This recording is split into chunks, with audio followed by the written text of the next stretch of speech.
Assalamualaikum warahmatullahi wabarakatuh. Apa kabar anak-anakku? Semoga kalian pada sehat ya nak, amin. Apakah kalian sekarang sudah pada sholat duha dan zikir pagi? Semoga sudah dilakukan ya, dan dibimbing oleh wali kelasnya masing-masing. Oh iya nak, insya Allah hari ini kita akan melanjutkan pembahasan materi IPA kita. Sekarang kita akan membahas tentang alat pernapasan pada manusia. Siapa yang sudah membaca bukunya sebelum Ustazah kirimkan video ini? Dengan apakah manusia bernapas? Apa sajakah organ-organ pernapasan pada manusia? Ada yang sudah membaca mungkin dari teman-teman sekalian? Jika sudah, mumtaz sekali, kalian sangat bersemangat. Baik, akan kita bahas bersama tentang materi alat pernapasan manusia. Nah, bagian-bagian alat pernapasan manusia. Alat yang dipakai dalam rangka menghirup dan menghembuskan udara disebut sebagai alat pernapasan. Pada manusia, alat pernapasan meliputi hidung, pangkal tenggorokan, batang tenggorokan, cabang tenggorokan, dan anak cabang tenggorokan, serta terakhir berakhir di paru-paru. Nah, bagaimana alurnya pernapasan itu terjadi? Alurnya yaitu udara yang ada di sekitar kita hirup masuk ke tubuh melalui hidung.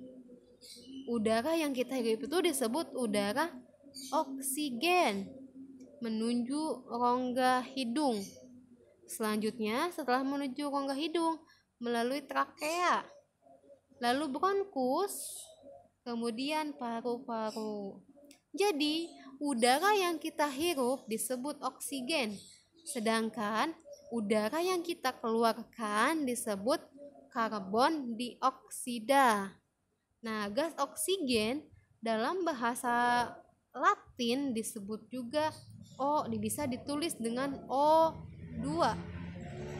Dan karbon dioksida bisa ditulis dengan CO2. Nah, tadi yang pertama adalah rongga hidung. Alat pernapasan pada manusia yang pertama adalah hidung. Udara masuk melalui hidung. Rongga hidung merupakan jalan masuk oksigen untuk pernapasan dan jalan keluar karbon dioksida atau CO2. Hidung terdiri dari beberapa bagian. Ada lubang hidung, rongga hidung, dan ujung rongga hidung. Di dalam hidung terdapat bulu-bulu halus. Nah, itu ada fungsinya. Fungsinya apa? Fungsinya untuk menyaring udara sebelum masuk ke tubuh. Jadi kalau kita menghirup udara, yang masuk ke dalam tubuh kita itu udara yang bersih. Karena sebelum masuk ke tubuh kita, udara tersebut sudah disaring oleh bulu-bulu halus yang ada di dalam hidung. Nah, butiran-butiran debu yang kotor itu tidak masuk ke dalam hidung, tapi mereka berhenti di bulu hidung dan menjadikan kotoran hidung, atau kita bisa menyebutnya upil atau kotoran hidung. Pada bagian rongga hidung, temperatur dan suhu kelembaban udara diatur sebelum diproses dalam paru-paru. Nah, bagian kedua pada alat pernapasan manusia adalah tenggorokan. Tenggorokan memiliki dua bagian dengan fungsi yang berbeda. Yang pertama, faring. Faring berfungsi sebagai jalan bagi udara dan makanan. Selain itu, faring juga berfungsi sebagai ruang getar untuk menghasilkan udara. Yang kedua bagian dari tenggorokan adalah laring. Laring atau pangkal tenggorokan terdapat di antara faring dan trakea. Anggota yang ketiga dari alat pernapasan manusia yaitu trakea. Apa itu trakea? Ada yang sudah membaca bukunya? Kita bahas bersama ya. Trakea merupakan penghubung antara bagian hidung dan paru-paru. Antara rongga hidung dan trakea terdapat faring yang merupakan pertemuan rongga hidung dan rongga mulut. Anggota badan selanjutnya yang merupakan alat pernapasan pada manusia yaitu paru-paru. Nah, paru-paru terletak di dalam rongga dada bagian atas. Rongga dada dan rongga perut dipisahkan oleh sekat. Disebut apakah sekat itu? Disebut diafragma. Bagian dalam paru-paru memiliki 3 bagian, yaitu bronkus, bronkolus, dan alveolus. Apa bronkus itu?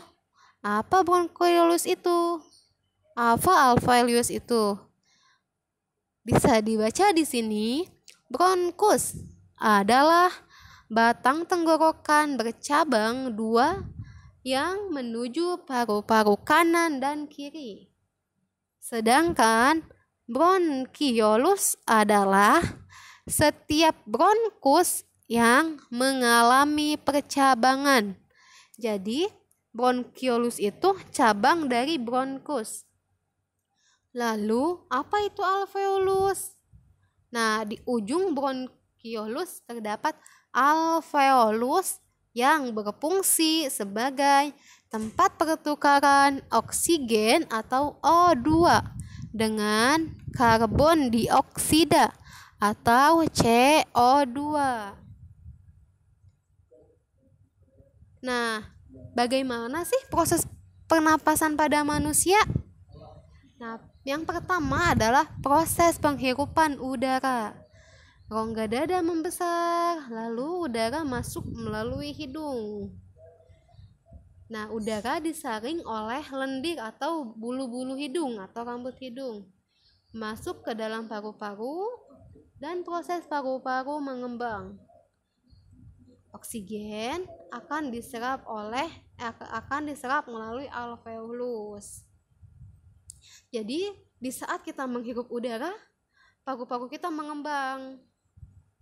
Terus, yang kedua, proses menghembuskan udara.